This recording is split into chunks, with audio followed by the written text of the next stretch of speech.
Hey there. Have you ever felt like something you were passionate about went unappreciated by those around you?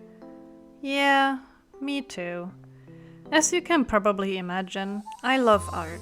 I have been drawing since I was a little kid. I even did digital art. Obviously, I was a kid. It was nothing amazing, but the passion was there, so when I grew older, I drew even more and started improving on my art. But for some reason, every time I tried to put importance on my art, the world put a stop sign in front of me. It started with my art teacher in 7th grade. I was deep in my wolfaboo phase, so pretty much every picture I drew back then was a scribble of a cartoon wolf.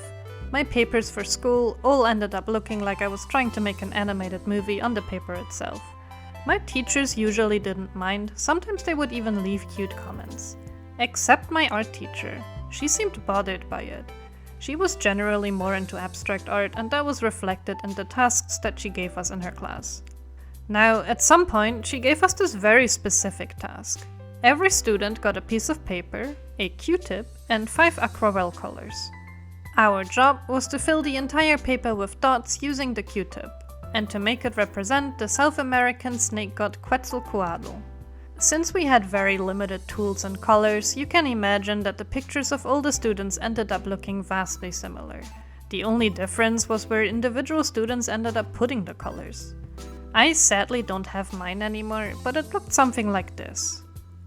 When it came to grading these pictures, our teacher had a simple system. A, B, and C for every student who handed in a completed piece, and a D to everyone who handed in an unfinished piece. I think you can see where this is going. I handed in my piece, and I got a D. Why? Because she said she didn't like how my picture looks. Like, what the hell? Aren't you supposed to support and nourish when a student shows an interest in art, instead of grading them unfairly just because you don't like it? I was mad over that for weeks, but I never disputed it because I was young and worried about backlash. But you better believe she was my least favorite teacher after that. Later in life, things didn't get much better for me. I wanted to do art for a living, so I applied to an art school and was invited to draw at a sort of entry exam. A bunch of people showed up and everyone had to draw 3 pictures with watercolors. I was completely inexperienced with watercolors, so my pictures weren't good at all. But I still had a map full of other drawings, sketches, concepts, and even photographs I had taken to show that I definitely had an understanding and a willingness to learn. But they declined. They didn't even give me a reason. A friend of mine ended up getting accepted to the school, and her art was not too dissimilar to mine, so I don't understand why they chose her over me. If my art wasn't good enough, then shouldn't that be a good reason to let someone learn at that school? I guess not. Defeated, I decided I would apply to be a graphic designer instead. It's not exactly the kind of artistic job I wanted to do, but I was running out of options. They too invited me to an internship to see if I had what it takes. They gave me a bunch of different tasks to do, all of which I did, some better than others, but I always tried my best. Some were pretty fun and even taught me valuable lessons. However, outside of the work, I was miserable at that place. Every day I would show up, do my tasks, and during the lunch breaks just sit awkwardly in the room with my co-workers.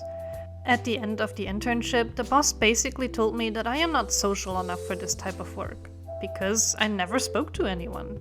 Mind you, I tried. People just already knew each other and didn't really care about a new random intern that was only going to be there for a couple of weeks. So that dream quickly fell flat too. In the end, art just stayed a hobby for me.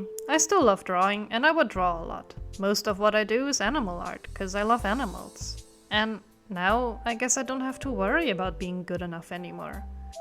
And hey, now I also do YouTube videos. They may not be on the same level yet as some other YouTubers, but I'm having fun, and that is ultimately what matters. I'm thankful that the passion never left me. So, what about you guys? Have you ever had something like this happen to you? Unfair grades or just stop signs instead of support when you really wanted to do something? Feel free to share your experiences in the comments. I would love to read them. You never know where your passions will take you, so don't give up on them, even if the world tells you to. As always, thanks for watching. I appreciate all of your support so much. And I wish all of you a wonderful day. Until next time.